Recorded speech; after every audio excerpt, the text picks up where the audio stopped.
If you ask me what philosophy is, I should start by saying that I do not have very strong views about that question. Basically, I think that philosophy is roughly what people are doing at philosophy departments. So I favor an institutional characterization of what philosophy is. But that doesn't mean that I find everything that people do at philosophy departments equally valuable. It only means that I don't find it very helpful to respond to such people by saying that what they are doing is not philosophy. I would rather respond by explaining what I find more and less valuable in what they are doing. So I'm not very much interested in policing the bounds of the concept of philosophy, but I do want to say something about what makes certain kinds of philosophy attractive to me. First, I like my philosophy to be naturalistic. By naturalistic, I simply mean that it shouldn't invoke supernatural entities or anything of the sort.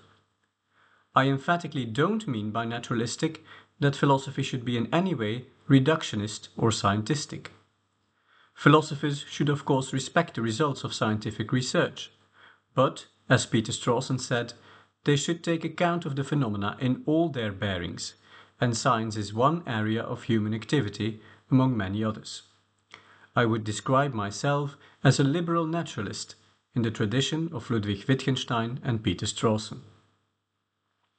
Second, I agree with a rough distinction between philosophy and science as made by Peter Hacker. Hacker says that science comes up with new knowledge about the world.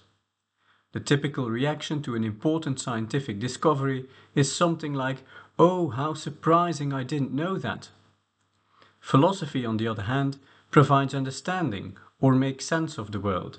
It brings things together in such a way that they make sense to us. The typical reaction to a philosophical insight, and I deliberately do not talk of discoveries here, is something like, "Oh, I should have thought of that." Philosophy makes you see things in a different way. Of course, I know that this contrast is not very sharp. Knowledge and understanding cannot be fully taken apart, and I don't want to exclude that science may help us to make sense of things. But I think that Hacker is basically right about the different aims of science and philosophy. Science aims to enrich our knowledge, philosophy aims to make us understand things. We could then ask what the things are that philosophy helps us understand. And here I am attracted again by Wittgenstein and Strawson, who would say that the business of philosophers is to show how our concepts hang together.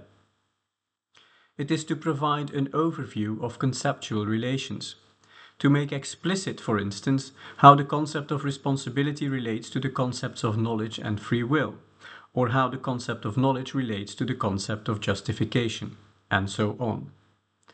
Now, you may not like that answer, but the larger issue here is something I find tremendously important, namely, the metaphilosophical question of what philosophy is, what it can reasonably aim for, and how it is related to science.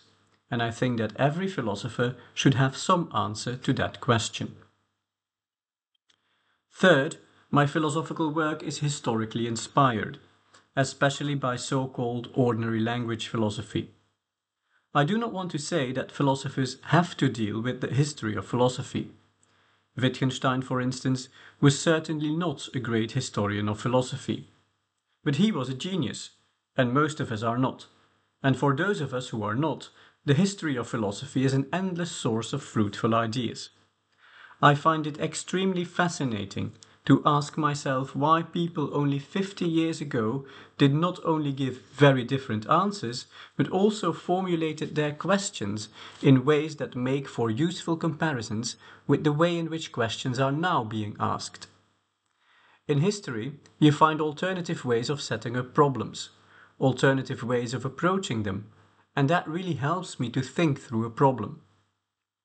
Take, for instance, the fact that someone writing in Oxford in the 1950s would have said that they were writing about the concept of law or the concept of responsibility, while contemporary philosophers tend to stress that they are not talking about the concept but about the thing itself, or the nature of law or responsibility.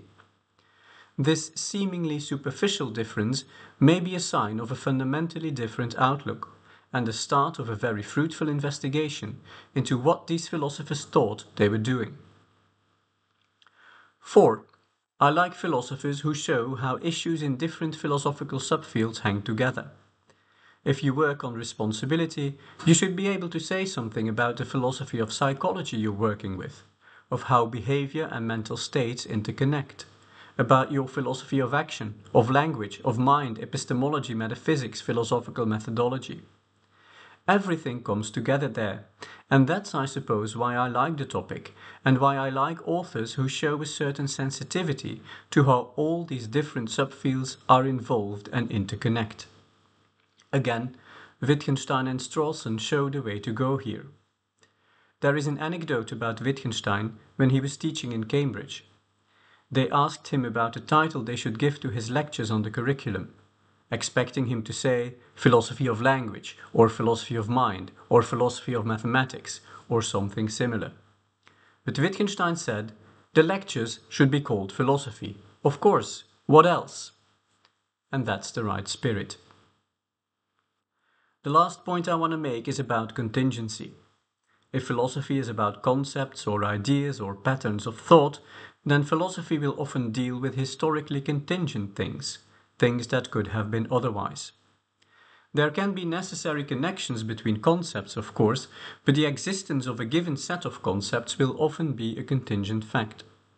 Perhaps there is a set of concepts that we are bound to use, but in any case, much of the world could be made sense of through a very different set of concepts from the ones that we have. This is a point that Wittgenstein and Bernard Williams have emphasized.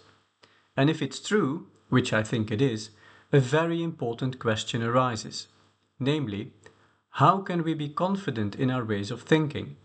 How can we confidently use our concepts if these concepts are contingent? The challenge here is to reconcile contingency and confidence, at least in the ideas that help us through life, and I find Bernard Williams' work on this very inspiring. That's it. I hope to have given you some sense of what I value in philosophy.